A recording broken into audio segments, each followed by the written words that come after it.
Good evening, folks, and welcome to another edition of the Pilot Review Show. I am Captain Blade J52, and I am joined by our merry band of misfit cohorts. We have with us this week everyone's favorite teacher of the Kirby variety. Hello, TeacherKirby here. Hi! Pink fluff.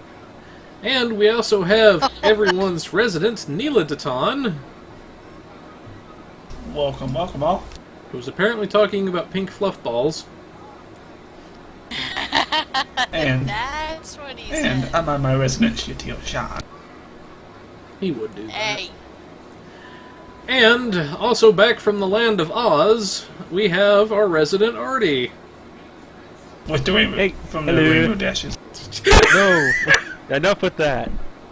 Oh, There is no rainbow dashes to be found. I went. I think you two need to take this to the arena of Sompek. You know, just saying. But anyways, folks, we're actually broadcasting from the new Galaxy-class bridge and everything. I was able to pick this up actually just before the show, so you could blame me for us being a little bit late, which probably isn't surprising at this point. We're actually in the conference room at the moment, and I don't know how well you guys will be able to see this on camera, but if you look out the window, you can actually see the nacelles and everything of the ship just a little bit. So, it's so awesome. that it is. Sorry, I'm fangirling. So cool. Yep. If we have a moment at the end of the show, I might actually step out onto the bridge. You guys should be able to see it, hopefully, and everything. But anyways, It's cool too. we've got some articles and everything to get through this week, as well as some important updates regarding the new colony holding and everything, so let's go ahead and get started. We finally have our launch date for Season 14, which is going to be October the 3rd. This will be Season 14 Emergence, where we move along with our Lucari storyline, as well as establish the new colony, and we get to see more stuff from Geordi LaForge. We're also going to be getting our new Miracle Worker specialization, as well as some new ground and space cues. But that's pretty much the gist of what we're going to be doing. But thoughts from you guys? Well, I'm go ahead, Artie. Alright, I'm completely excited by this. To be honest, just looking at the little promo picture with Jordy looking and with all the stuff in the background, I'm just so surprised, and I just can't wait to see what's going on, you know? That's literally it. I just can't wait. Yeah, a new Tier 5 fleet holding is something that long-term players have been asking for quite a while. So that's going to be interesting to see if they still like that. And then, of course, a new episode with Jordy. Hey! You know, we all love our favorite engineer. Well, Scotty's my favorite engineer. But Jordy, my second favorite, definitely. Yeah. And of course our favorite Lucari. And I think it'll be interesting if the Kentari and the Lucari can put their differences aside and actually make a colony work. And then the specialization, I'm not sure, but I definitely think that'll be good for those that are focusing on engineering in their builds. But yeah, so lots to look forward to, and it should be very interesting. Definitely been giving it a bit of a once-over on Tribble and everything for you guys. Making sure everything works as cleanly as possible. Still a few little nitpicky things for them to iron out, but they're doing pretty good, I think. I will say for my tanks out there, Miracle Worker is definitely something you're going to want to look at, especially that Tier 5 equipment, such as the consoles and the weapons and everything, once you're able to get a hold of them. But Yeah. Oh, there was something you wanted to mention, Darkblade. We were talking about it before the show, about the colony holding. yep. I'd actually planned to save that for the Bugs Corner, but I guess I can go ahead and tell it now. But, Well, I figured this way you'd remember. yep. Oh, I do remember, but I actually had it pulled up, so... Basically, this was a concern that, speaking of the colony holding, we can address now, is I've been kind of monitoring the feedback threads. I've been offering as much constructive feedback as I can as a bug hunter and everything for you guys. And one of the big concerns that I know you all had raised was that it appears the invasion missions and stuff would be fleet specific, meaning that if I wanted to, I couldn't invite, say, Kirby or Artie or Neela to a group and then us try to go into the invasion together, even though we're in different fleets. And this is quoted directly from a dev post in the thing. Now, the original comment he was replying to, a player had said, "From what I have read, you cannot complete the invasion missions by teaming with other fleets in the Armada. It only rewards the one fleet that started the assignment, which effectively locks gaining provisions to a fleet." And this is the word-for-word reply from one of the devs that ended up getting quoted into this post. It says, "This is false, and if you are seeing it, it is a bug. Our tests have shown players from outside your fleet being able to participate and earn rewards. They can then use the rewards for their own fleets. Additionally, if the permissions for the fleet have been set, you are more than welcome to use your provisions on other fleets and not just your own." So, for those people that were wondering about that, if you're seeing that, that is quoted directly from one of the developers. So that is a bug if it is not letting you do that. But indeed, if you are seeing that, let them know now. That way they can get it fixed, make sure everything works. That way Season 14 can launch without a hitch. But, anyways, that is one of the big things that we did want to talk about and everything as far as the fleet holding. And there is actually a couple of other things I did want to touch base on in the Bugs Corner, but we'll deal with that when we get there. Okay. But, anyways, moving right along, we have our upgrade weekend for the console players, I believe. Yes. So, upgrade weekend means that your tech upgrades, your tech points on your tech upgrades, will give double the amount of their tech points for each one applied. This reduces the amount of dilithium that you must spend to reach each upgrade threshold. So this is yay! Okay, and so you get additional chances to obtain mark and rarity increases on your favorite loadouts. So this does apply on other upgrades that don't require dilithium, like your Phoenix box upgrades, your Omega Tech upgrades, etc. So check your favorite upgrades, see if this applies to them, but do it fast because this only is in effect from Thursday the 21st until September 25th, that is Monday, at 10 a.m. Pacific Standard Time. And happy upgrading!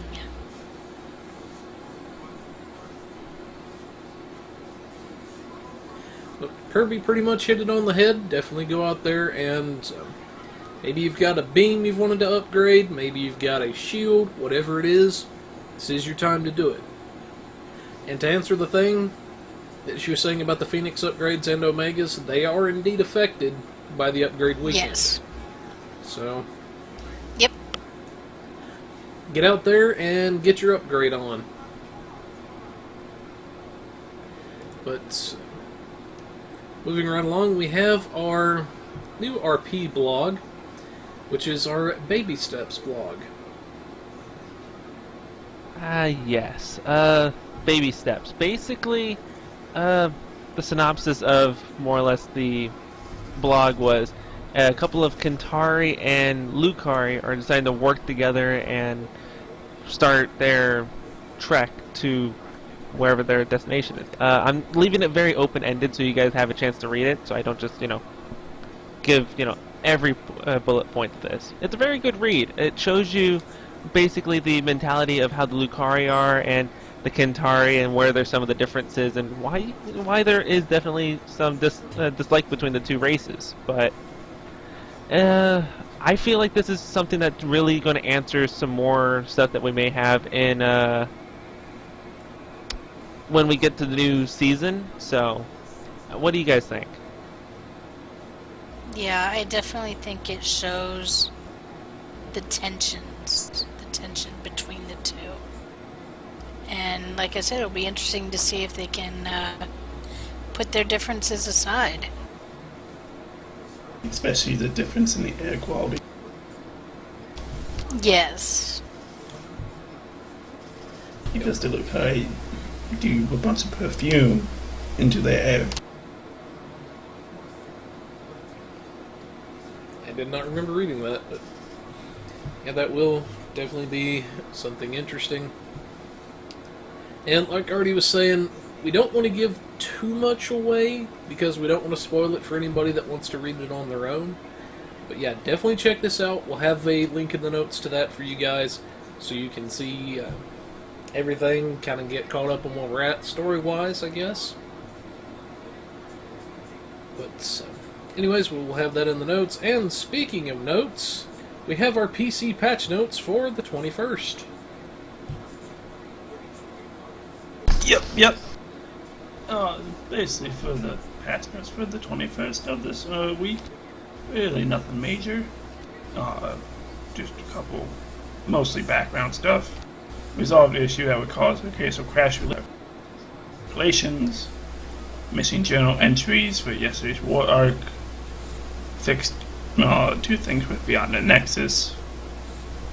One where Jordy will now regenerate shields after a short time. And the uniforms for the modern Starfleet officers to use Odyssey Standard. Resolved issue that caused dual heavy cannons to suffer an excessive accuracy rating penalty under Canon Scatter Volume 3.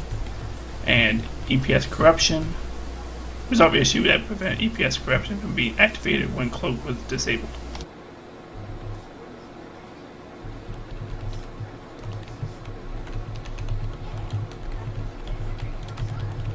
Anything? So after you guys had That's straightforward, yeah. It's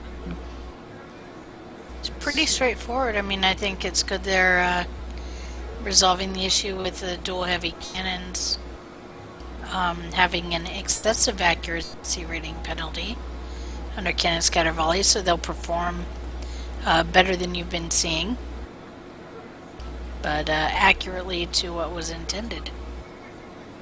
Yep. Well, one that kind of, well, actually, technically two that kind of stick out for me is the Forge will now regenerate shields after a short time. I thought they had fixed something about his shields already. I'm not going to swear to that.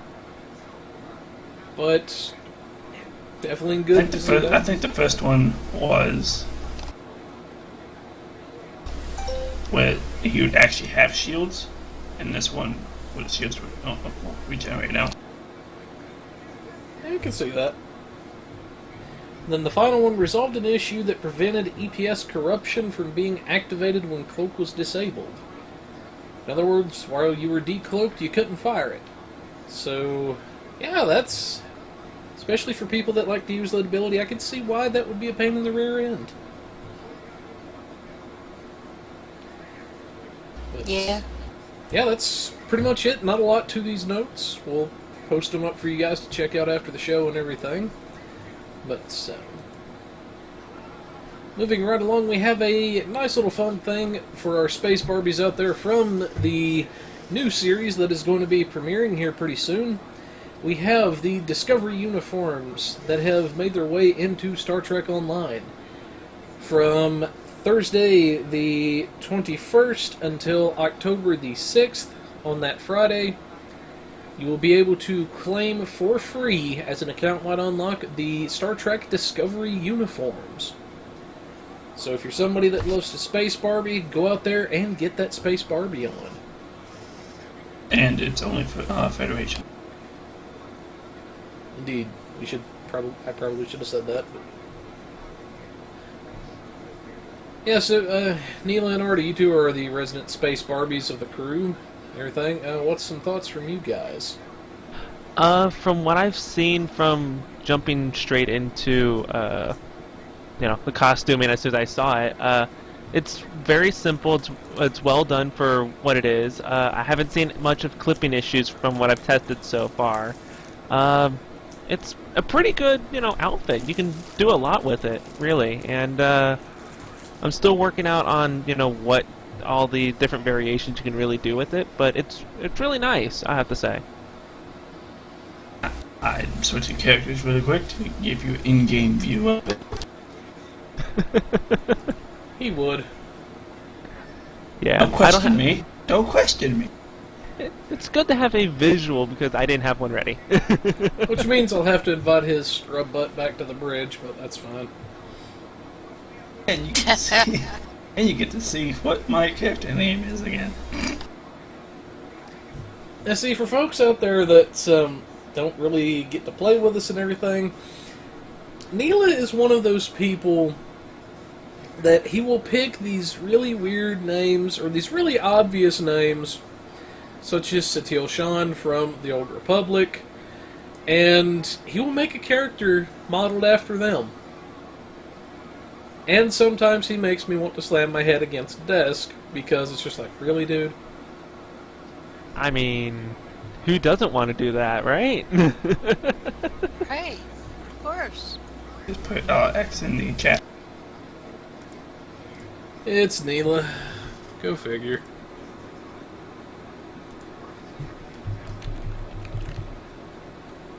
Yep.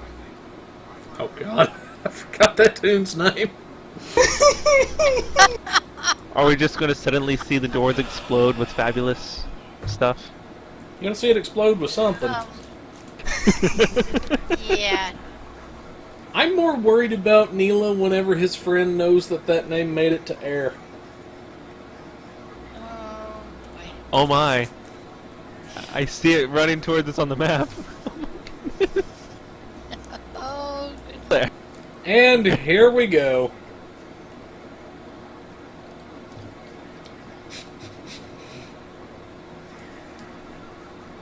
But yeah, that is on his. I think that's your Talaxian, isn't it?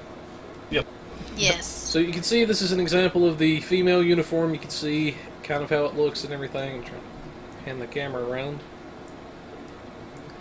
Sort of a little bit of a view from behind. The lighting's not too great here, but hopefully you guys can see a bit of an example of what you're in for.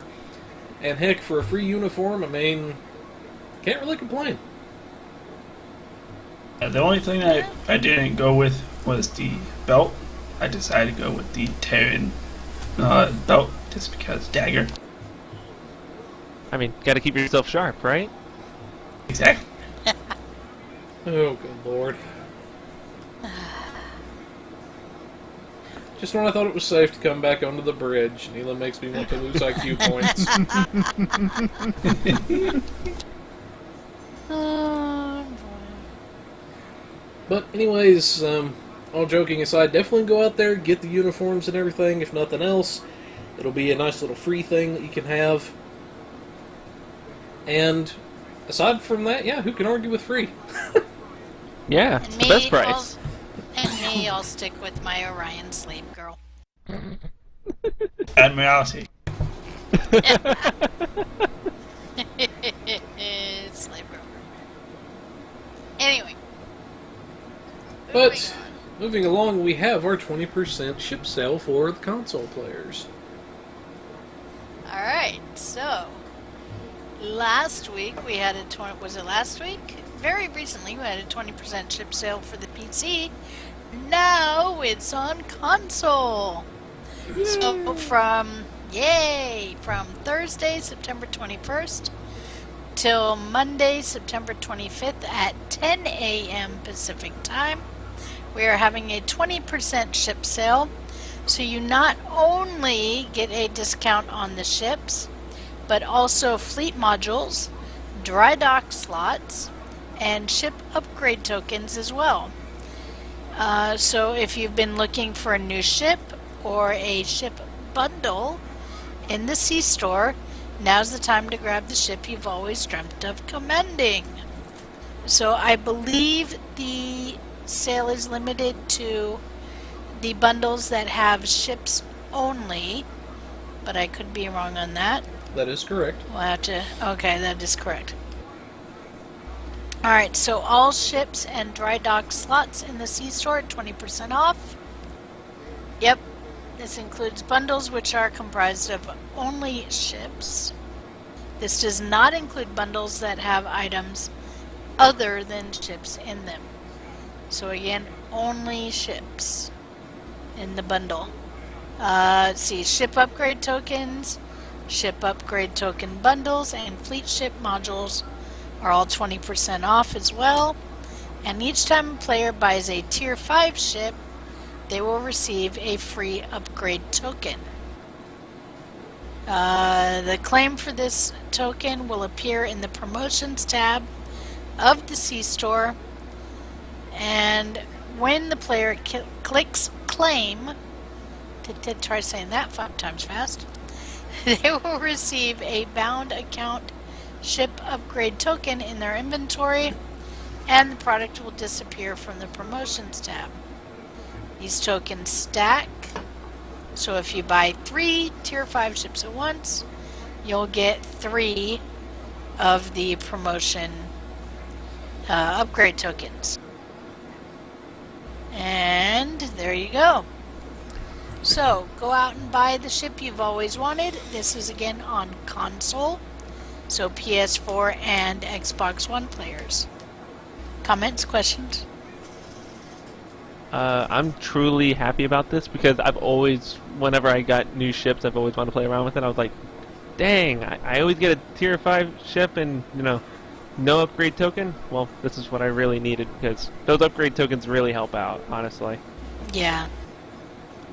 And it should be noted, which it says this in the blog, but it should be noted that, like Kirby was saying, every time you buy a tier 5 ship for the first time, it will give you a upgrade thing for each of the ships.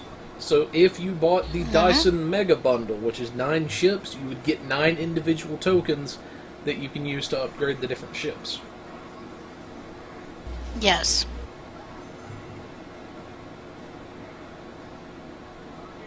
But, yeah, definitely check that out for our console players out there. There's a lot of good ships out there for you guys to pick from. Pretty much any ship can be made to do well at the end game and max level. And even some of the lower tier ships have some nice little fun gadgets and gizmos for you to play with as well. But, moving right along, we have our Galaxy class interior now on sale. Ah, yes, the wonderful Enterprise D Galaxy interior. Very wonderful interior so far. I know, it's great. It's currently on sale from, right now it's going for 2,000 Zen.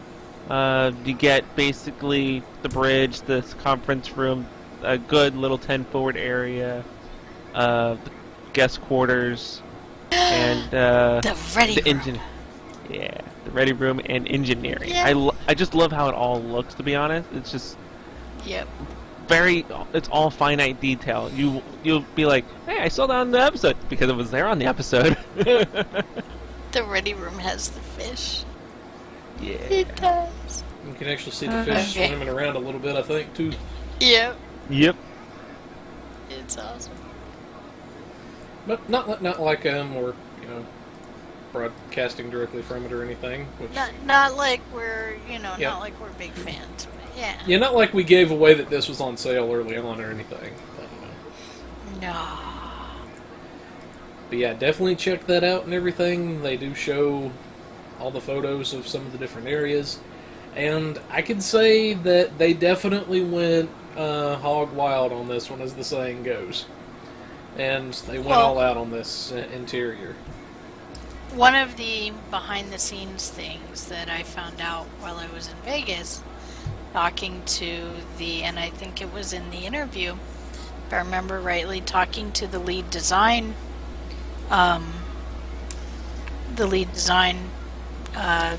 department head, was that one of the people that had worked on it, he had already been working on this kind of project on his own, on rebuilding these interiors on his own at home as a hobby. So the people on this project that were doing this, it really was a labor of love. I mean, he came in, was working on, and went home going, I can't believe I get to do this as my job every day. I mean, they were really excited to be able to make the interior of the Enterprise D for us. And so I think that's why you see such a high quality of, the details, the little things in there that really make you feel like you're in the Enterprise, like you watched on television. So kudos to those guys. You guys did a great job. We're definitely very happy. I'm gonna spend some Zen after the show. And I never buy shit interiors. So this should tell you how much of a fangirl I am. It has awakened her inner space Barbie. It was bound to happen. Yeah. Uh-huh. Yeah. Yeah. Definitely encourage you guys to check it out and everything if you're a fan. I think it's worth it and everything. Some people think it is a little bit high on the price. But Yeah, it's 2,000, and yeah, some are saying it might be a little high, but For the Fangirl. detail, though. if you're a TNG fan and you want to buy the bridge, I'll say you definitely won't be disappointed with what you get and everything. But moving along, we have a new ground queue, the Draenor Beach Assault. Alliance Patrol, this is Captain Joy LaForge at Draenor Colony. We are under assault by Sincathi forces. We need backup. We can't hold out much longer. After the failed assault on the colony, the Sincathi are amassing for a ground assault on Draenor. Basically, it'll be looks like 2 ground teams to defend the main facilities until LaForge can get the shields back online. It'll limit what the damage the Sincathi can do. But it also looks like they will have tricks up their sleeves with the shields up. And then it talks about it's not just a colony, it's a home, it's more than a home or a science experiment. It's a symbol of peace and cooperation. And it's going to be, like I said, a 10-player cooperative ground defense queue. You'll get a choice of fleet or Lucari marks, and will be able to go all captains at level 50 or higher.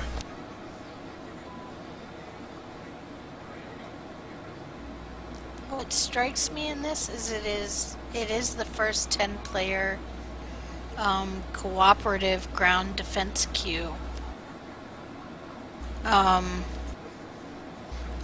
So it should be interesting. It's kind of like a reverse of crystalline, of the crystalline catastrophe. Yeah, sorry, couldn't remember that second word there. Of that crystalline catastrophe. So instead of everybody attacking a single thing, now everybody's defending a single thing. So it should be, I think it'll be interesting.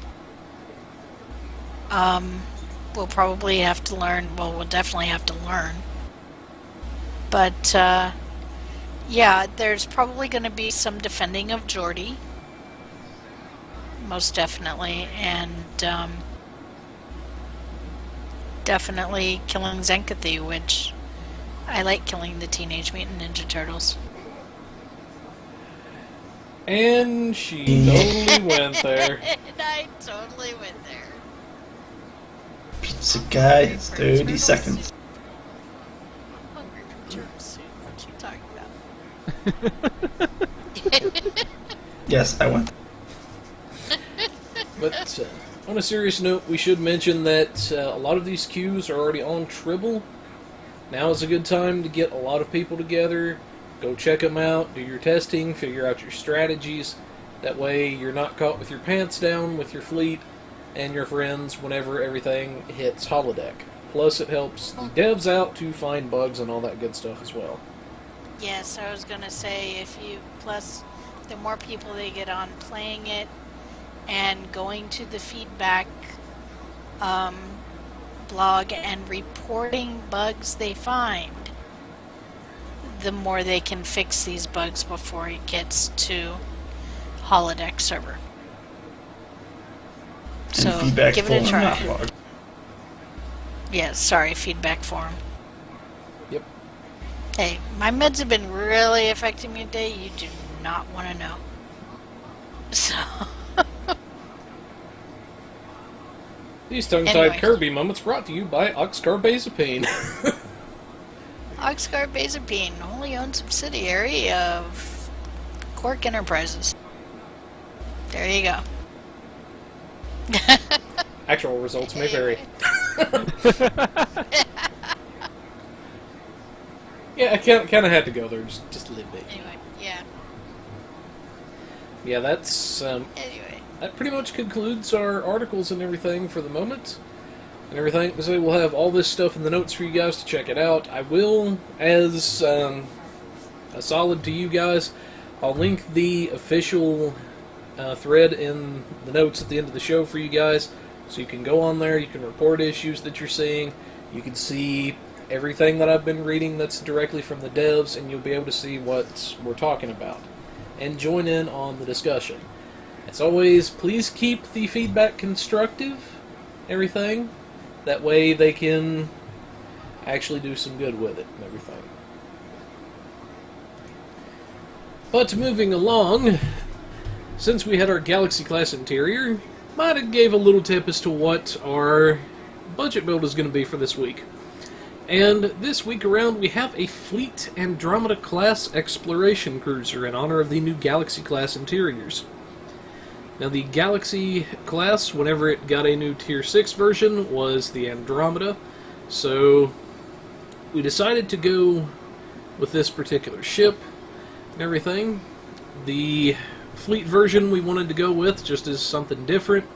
We don't usually too often do the Fleet variations of the ships. We usually stick to the Fleet or the C-Store versions. But we thought, why not change it up a little? As far as for this particular budget, this is a bare bones budget, meaning that we were only allowed to spend 2 million EC maximum. Our bare bones budgets assume that you spent all of your resources to acquire the ship and you only had 2 million EC left, or maybe you got the ship a while back and all you really have is 2 million that you can invest, and we pretty much see what we can do from there. For our weapons, we decided to go with a disruptor base for the ship and everything. There's a lot of good stuff you can get from missions out there now for disruptor builds, and we thought, why not? For our forward weapons, we have the Nausicaan beam array and the Nausicaan energy torpedo that come from the Echoes of Light mission. We do also have the Nausicaan siphon console. It gives a bit of power transfer as well as disruptor damage, so it functions essentially as a free disruptor tactical console, so to speak. And then up front, we also have 2 of our plasma disruptor beams that come from the Everything Old is New mission, or not old is new, but past imperfect. Get those 2 confused. Yeah. Yeah. Then for our aft weapons, we have the new Martok Disruptor Omni. It carries the regular Disruptor proc, so it debuffs the enemy by 10 damage resistance. And we also have 2 more of our Plasma Disruptors, and then finally our Resonant Disruptor Beam. And we are indeed utilizing the Harmonic Resonance Relay. This is a free tactical console that you could pick up. It also gives a bit of armor pen to our weapons. Then we also have our Martok Engineering console to complete the 2 set for that. But we'll take a look at some of the consoles in just a second and explain why we picked them. But for our shields, our engines, our deflector, and warp core, I took this down the tank route but wanted it to have a bit of knockdown power as well. So for our shields, our engines, and deflector, this is a set you've seen us use a few times, well, quite a few times on the show now, and this is the Soul Defense set. This comes from the Midnight Mission, which is the final mission in the Iconian story arc. And the reason we picked the Soul Defense set is for some of the buffs that it can give. Namely, the 2 set and the 3 set bonuses as well. Now for the 2 set bonus, just by having 2 pieces of it equipped on your ship, you get what amounts to the equivalent of a free neutronium armor. So you get free damage resistance just by having 2 of these equipped. Then if you have all 3 pieces, you get a nice AoE heal that heals you for a good chunk of health, as well as some allies that are close enough to you. Very potent heal. And then finally, since it does not come with a warp core, we had to source one out. And this is, I would say, probably my favorite warp core to use on the budget end, is the Temporal Phase Overcharged core. As to why we feature this one a lot, if you were here for the Delta Recruitment event, you know about the little device known as the Temporal Negotiator. Whenever you used the Temporal Negotiator, it essentially cuts your bridge officer cooldowns in half for the duration of the device. With this warp core, you get the same thing in a warp core capacitor. So very, very powerful, definitely not something to sneeze at. For our devices, we have our subspace field modulator from the Skirmish mission. Now we do like to think of devices as personal preference, but this is a very potent one that we do like to recommend to people. Very nice defensive buff temporarily. Now the one downside to it is it does put a minus 400 proton debuff on you whenever you use this. Now, you're not going to run into... Oh, somebody say something? Nope, sorry. No, it's all good. It's,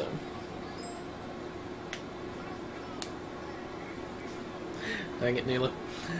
But the subspace field modulator, like I say, it does put a small debuff of minus 400 proton on you. Now, we do like to mention it, although there's not too many enemies you're going to run into that use it. It is worth noting because a few more that we've noticed seem to be using it lately. Then for engineering consoles, on the fleet version of the Andromeda, you have a 533 layout, and we have our Martok console up first. This is basically a shield capacitor and a RCS console slammed into one thing. I'll go ahead and bring that up in the inventory so you can see the set bonuses. You can see here we have some maximum shield, a bit of shield and engine power, a bit of maximum shield capacity, and some flight turn rate. So very nice console to have on the budget end. Go ahead and pull it up. Now the set bonus that you get for the Martok set, since we'll be using the Omni Beam and the console, you get 2.5% critical chance and 15 accuracy rating for free, which is pretty nice in my opinion. Yes, those are both very nice buffs to get. Indeed. Then we have our Trillium deplating from the Ragnarok mission. This is essentially a shield capacitor console and a neutronium armor slammed into one, so you get increased shield capacity, and you get roughly the equivalent of a neutronium armor's worth of defensive value from it as well. Then for our assimilated module, it gives us a good bit of critical chance, a good bit of critical severity, and is basically the best comparison I could give, the reputation equivalent of the tachyokinetic converter from Lobi. Then we have our 0-point energy conduit, which gives us some critical chance, is the main reason we're utilizing it here. It gives a bit of, I believe it's Control X, if I'm not mistaken. No, the assimilated module, yes. No, 0-point. Sorry, the 0 point. No. Which one did 0-point give? Okay, 0-point is Drainax. Okay, I said that wrong. Yeah. So, yeah. The assimilated module gives Control X. That's right, I get those two backwards sometimes. And then we have a blue Mark 12 EPS flow regulator. We picked this up on the exchange for about 6,000 EC. And as luck would have it, that is the only thing we actually spent any of our 2 million budget on this go-around. It's still a pretty nice little bonus at Mark 12 Blue. Obviously, if you can get better, you might want to do it and everything, but we wanted to use as little EC as we could, and we were able to pick that up for pretty cheap. Then we had our Nausicaan Siphon Capacitor. We'll look at the set bonuses for it. For the Nausicaan Capacitor, you get some drain expertise, you get power transfer and disruptor damage, but the set bonuses you're going to get, you get the Disruptor Net from the 2-piece. This procs a Disruptor Damage over time effect. Then for our 3 set, we get a boost to our Disruptor Damage of 26.6%.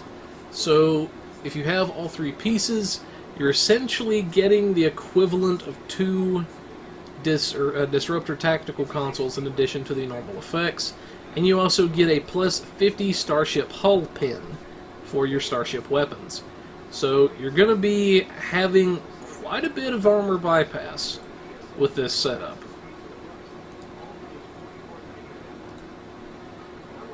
Then we also have our Temporal Disentanglement Suite. This gives some nice buffs and everything. The reason we wanted it was mainly for its shield boosting properties that it gives. Then we also have our Bioneural Gel Pack, which is Bridge Officer cooldown reduction. Then we had our Harmonic Resonance Relay, which gives the 2 set from the Resonant Disruptors. That one wasn't too terribly impressive, that 2 set, I didn't think. But go ahead and pull that one up really quick, just so people can see what you're getting. Is 3.6 weapon power. Resonant Disruption Wave increases energy damage to shields by 15%. So you are doing a bit of extra damage to the shields. Then finally we have our Disruptor Tactical consoles, blah, words, that are sourced from the Echoes of Light mission, along with our Nausicaan items. So hopefully you guys can kind of see what we're shooting for here and everything. I wanted it to have pretty good survival, but also some decent knockdown power. For our Bridge Officer skills, kind of standard for what you've seen me do for a tank. We have 2 points into Hull and Shield Cap, 1 in each of Shield Restoration and Hull Restoration. We have 3 points in Energy Weapons. We have Improved DPS. We have 1 point Impulse Expertise. We've picked up Improved Control X and Drain X. We've picked up our 3 points in Targeting Expertise and Defensive Maneuvering. The Targeting Expertise to offset some of the fall penalty introduced as of Season 13. We have our 3 points in our Hull Plating for defensive value. 3 points in Shield Hardness. Then we've maxed out our Weapon Amplification and our Weapon Specialization for some free severity and free critical hit chance. We also have in our captain tier the defensive tuning and offensive tuning for free power. We have 3 points in exotic particles and 3 points in long-range target sensors. Then finally you have your choice of either the hull pin or the shield pin ability. I actually meant to mark that as hull pin. Everything on the builder, since we have a lot of armor bypass this time around. I normally prefer shield pin because I like to get through the shields quicker. Kirby prefers hull pin. There is no right or wrong answer when picking one of these skills. As long as you have one of them at least, you're doing pretty good. As long as the enemy blows up, right? Pretty much. That's the goal. And then our last point is in warp core potential for additional free power. Everything, but kind of standard for what I do and everything. I like to pick something that is somewhere in the middle. You don't want to have too much power and not enough survival. And on the flip side, you don't want to essentially be a turtle to where it takes you 10 years to kill something. Turtle, turtle. Is Oh. he not turtly enough for the turtle club? I like turtle soup. And Sorry. we're back to Sorry, turtles. I had to. Sorry, I had to. This moment of insanity brought to you Pilot Review Show After Dark, a subsidiary of Quark Enterprises. Hey, Neela. You like my sleep, girl? Oh god. Admiralty, Admiralty, and Admiralty. And before these two kill each other, moving along. For our specializations, we have Intelligence as our primary specialization and Pilot as our secondary. Normally, I might flip those two around, but like I said, I wanted to mix this up a little bit and have it more focused towards the damage-dealing side while still maintaining tankability, which I may have just invented a new word, but for our traits and everything, we have, for personal space, we have the accurate trait to offset some of the fall penalty and to the different firing modes introduced in Season 13. We have our Beam Barrage, that comes from the Beam R&D Crafting School.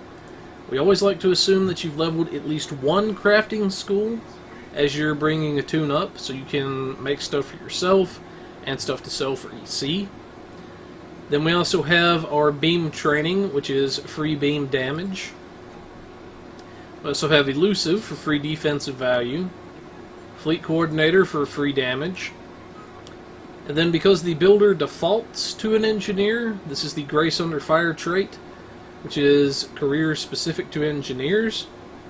If you are not an engineer, then just swap out Grace Under Fire in this build for your career specific trait. Then we have Nanite Repair Matrix from the Midnight Mission. This is a free hull heal when you drop below 50%. We also have the Point Blank Shot. The closer you are, the more damage you'll deal to your target to a certain maximum. It comes from the House Peg mission. And then finally, I threw in Operative to pick up a little bit of extra crit chance and severity.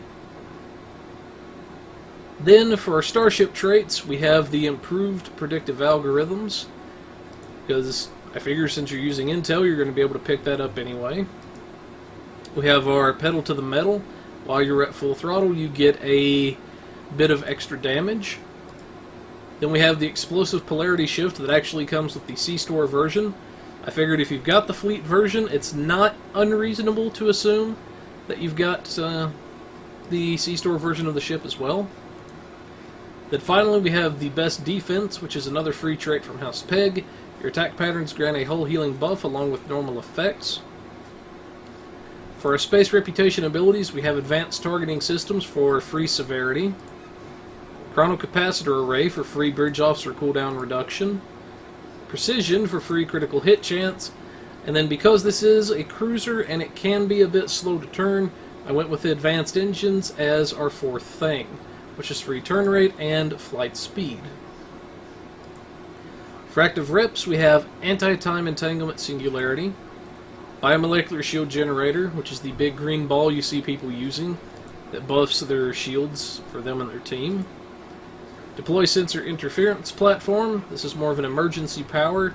You could throw that and taunt off of yourself in a pinch. And then finally, quantum singularity manipulation. It gives a temporary cloaking effect, as well as increasing all science stats by 100 for the duration.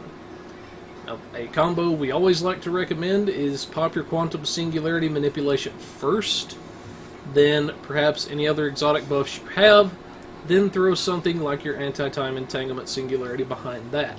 And you'll get a lot more mileage out of it, and bang for your buck. And I would say I would change out the chrono capacitor in here, and I would put in the auxiliary power configuration offense in instead, because I think you would get more bang for your buck that way.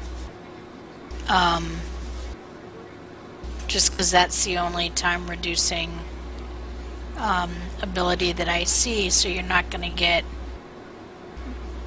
It's not going to kill the build to change it out, and I think you'll end up getting more damage that way. There's more DPS that way. Biogel pack that does the same thing too. But, oh, that's right. Yep, but she is right. You can use either one. Like I say, what we're providing here is pretty much just a template for you guys to give you ideas. You can take this build and make it your own. But, yep. Anyways, as far as our... If we don't banter, you don't hear other ideas. That is true. Right? So, yeah.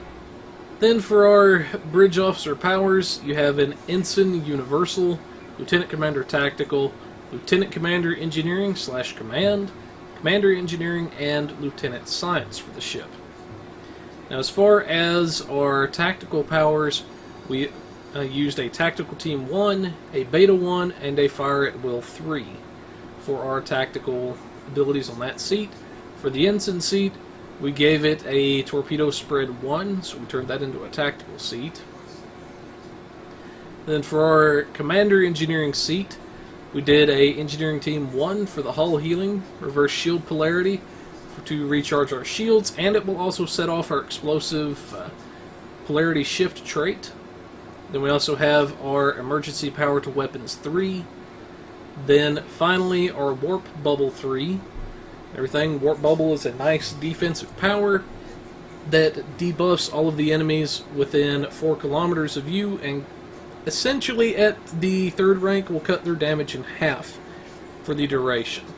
I've yet to see a hard upper limit as to how many enemies this can affect. It only matters that they're in the 4 kilometers. Then we have, for our Lieutenant Science, we have our Science Team 1, gives a nice little bit of shield healing, as well as purges certain debuffs like subnucleonic. Then we have our Hazard Emitters 2, which is a heal over time effect, and removes things such as plasma fires. Now finally for our last station... I was actually going to make Oh, go ahead. a quick comment. So I would make a couple changes here, but I would actually take the TAC team out, and I'd put in a Fire at Will 1, so that you have you have as much as you can have with Fire at Will up, because that's your main source of damage. I would take out the rally point marker. I would move the concentrate firepower down to a 2, and I would put in 2 copies of Emergency Power to Weapons 3. Those are the only changes I'd make. You could, potentially. Yeah, because Emergency Power to Weapons not only gives more power to weapons over that 30 seconds, but it also gives an innate damage boost over that 30 seconds. And with 2 copies, you can have it up all the time. Yep. Then so it's 100%, yeah. Yep. For our Lieutenant Commander Engineering / Command, we went with 3 command powers here. We have our Overwhelm Emitters. This will debuff the enemy by essentially draining some of their shields and restoring it to you. You also have your Rally Point. The reason I wanted to go with this is it allows you a healing buff while you remain in the Rally Point, as well as giving a free engineering team type effect as soon as you enter. And then finally, our Concentrate Firepower 3 to benefit the torpedo a bit more and everything. So that's kind of what I'm going for there. I hope you guys can see how everything meshes together. And like Kirby's saying, you do have options here. So Yeah. don't feel like this is set in stone. You have to do it 100% this way. Everything, like we say, this is purely a template that you can get ideas from. But, yeah, that's pretty much it. As far as our overall cost, we only spent 6,000 EC of our 2 million EC budget. For your dilithium, you're looking at about 45,000 dilithium to purchase. So about 6 days of dilithium refinement, assuming you're only running a single character. So not too bad on build time, I don't think. No? Yeah, any final comments, thoughts on the build? I would have suggestions for some devices if people want to go with it. Okay. The reactive armor catalyst usually work out well when you have the larger ships because they give you a bunch of healing hit points and temporary hit points, as well as deuterium surplus for that turn speed and extra defense. There's some good devices to use indeed. Yes, definitely. Yep. But, anyways, like I say, that's our budget build for this week and everything. And we didn't spend... This is actually probably one of the cheaper ones we've done in a while since we did the No EC Scimitar a while back. But, Congratulations, Darkblade. yeah. If you guys have any budget builds you'd like to see us do and everything, feel free to let us know. Say, you know, hey, this is the ship I want, this is what I'm looking for, I want to be a tank, I want to be a support, I want to be a damage dealer. You know, whatever you're looking to do, let us know what kind of a budget you've got, such as bare bones, mid-range, maybe a higher end, whatever you're looking for, and we'll see if we can't help you out. But as far as the Bugs Corner, I do have one that I'm hoping you guys out there in the community will be able to help narrow down. And this is one that I've seen a bit. I know Kirby's experienced it a bit, as well as some of our crew have. There is a rather annoying bug that has been going around lately that if at certain points you complete a mission or you're pulling up your mission journal, some of the missions will gray out. You can't skip them, you can't hail them, you can't transwarp to them, you can't interact in any way. Typically, what we've noticed is restarting the game completely seems to clear the bug, but it is still something kind of nasty and something we're looking for you guys to help out on. You know, let us know what you're seeing, when you're seeing it, if you're experiencing it, what you think seems to be causing it for you and everything. And hopefully we can get this one narrowed down. Yeah. But that is the one big bug I did want to point out to you guys and everything. We already talked about the bug with the fleet holding earlier that's on Tribble and everything. So once again, just to reiterate that, guys, if you are experiencing it to where it is not letting you team up with people from other fleets to run the invasion event, that is a bug. You are supposed to be able to do that, and you are supposed to be able to donate those provisions to other fleets in your armada. But I did have, let me scroll up and find it, one other thing that Bordicus did say and everything. Says, hey folks, I'm afraid I don't currently have the cycles available to answer all of the individual concerns and everything, and there's about 3 pages of stuff at the time he posted this. But on a general note, I wanted to let you all know that we're still very much in the process of tuning the numbers for the new fleet commodities, both in terms of project requirements and activity rewards.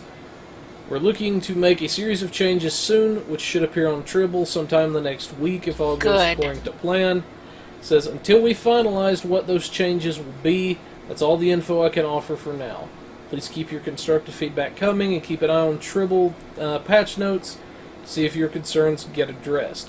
It says thanks again for helping us test this feature before it goes live with Season 14. So, if you're seeing issues, Good. now is the time to speak up. They are listening. They are keeping an eye on it. So, yeah, definitely let them know what kind of concerns you've got. But that's pretty much the major stuff we've got for the Bugs Corner this week. I don't always have something for you guys. I know there's a lot going on with the testing and everything. I'm going to be focusing most of my efforts toward that for you guys. But as always, if you do have bugs about anything else in the game, feel free to let me know. Let one of these guys know and everything, and they'll see to it that I get it and pass it along to the devs. Yep. And feel free. Yes, we will. They enjoy it. They really do. We do. And do feel free to come onto the forums as well. They've got forums for the PC guys, for the console guys now. You know, tell them what's up. If you've got videos or screenshots of the bugs, that's even better. So that way it can give them perhaps a visual aid or something to maybe see something we missed. Yeah. With everything going on, definitely speak up about the holdings. I can't emphasize that enough because now is the time to do that while it's still testing, while they're still building. But moving right along for this week, we have the Teacher's Corner. What have you got for us this week? Teacher's Corner. So this week is actually, it was recommended a bit ago, but took I had to grab pieces. So I have the Romulan set that I'm reviewing. So this set actually comes from the Romulan Reputation. And so I go over all the stats and the bonuses and all of that kind of stuff. So there you go. If you want to watch the video, if you want to know all that stuff, you have to watch the video. And so yeah, so that is the Teacher's Corner for this week. Thoughts, questions? I don't get to use the Romulan space set often enough, but I'll definitely give it a test after seeing this video. I mean, seriously, it's Awesome. really nice. Yep. But we'll have a link to Teacher's video for you guys and everything. Definitely check that out if you're curious about the Romulan space set. It's not one that the Romulan and Reman sets aren't really ones we see too awful much, get a lot of action. A lot of people don't, at least in my opinion, have kind of forgotten about it. So definitely check it out and everything. Maybe test drive the set yourself. The Romulan engine kind of comes up every once in a while. You hear about that, but usually on its own. And you'll find out why in the video. Yep. But anyways, that's what we've got for Teacher's Corner for this week. And coming up on our final segment of the evening, we have the RP Corner with Artie. What have you got for us, dude? Okay, so this was somewhat of a request. A friend of mine, what we've called him is Malachite. I know him from way back. He was like, you know what about those people that are just now getting into RP? They don't know really what it is. Maybe they need a little bit of push here, push there. And I came up with he came up with 3 questions and I answered them. So, this is basically what we ended up with for the first time RPers. First question was, what is RP? Simplest answer I was able to give them was role-playing is when one person takes the persona of a fictional character and begins to create stories with said character. It was simple enough. He liked the answer, but it was... RP is really more in depth of getting to feel how it is to be in that universe. Say for Star Trek, it's to really get into the nitty-gritty of being an engineer, you know, getting into knowing how things work. It's the whole 9 yards. It's the experience that you can get with it. everyone finds their own little niche with it. It's hard to really explain sometimes because everyone's different. Not everyone's going to come up with the same, character. I mean, sometimes you may have the same person, but who knows? It's usually rare. The next question that came up was, why should I RP? Now, this one was a pretty funny one, only because not many people really ask it. They just like, I'm either going to RP or I'm not. They never really thought of why I should. Well, the answer I gave to him was, RPing allows to really, allow you to open up your creative side. To be honest, you get to, make this own little character, to go around, play around in whatever universe you're in, and you get to experience new, you get to meet new people, get to see new mindsets, see everything in action, more or less. Pick a fleet that role plays in Star Trek. They'll all show you different little bonuses here and there, if you want to call it that. It's usually a very fun experience. Everyone finds their own little niche about it. Lastly, this came out to being, just to round it up for any new time RPers, was what should I do to make this character, quote unquote? I made it easy enough that if it's your first time with a new group or ever, make something that's simple. Don't go completely overboard. Like, I'm the head, I'm empress of some planet somewhere, and you must accept this. And I have this whole fleet of ships. That's very grand, very bold. Most fleets and RP groups may not accept that. Who knows? You may be lucky and you get in somewhere. I'm not going to shut down that boat, but make things simple. Like, as an example that I had, say you're human, born in Scotland, goes off to be an engineer, and his little quirk is that he breaks everything he touches. What do you know? That's an engineer for you. But that's not just the only thing about a character. You can come up with where he's from, what's the little backstory, what that character does, what funny things they have for it. But what's their personality? What are they getting at? Depending on the lore, whatever you come up for a background is what really builds the character. What really makes. Well, I'm going to repeat character again. I'm going to use Artie as an example for this. As most people know, I've RP'd her as a Photonic, a hologram, a synthetic life form, if you really want to get that technical. She basically is an object, something to be owned. And when she got to being more sentient, I guess you can say, she started to get away from the idea of, I'm not someone's plaything, I am my own person. And it became a matter of, is Artie real or is she not? And that built onto her personality of people that went, you're just a Photonic, nobody has to listen to you. And the whole thought of, yeah, you're a person, I respect that, nothing to worry about.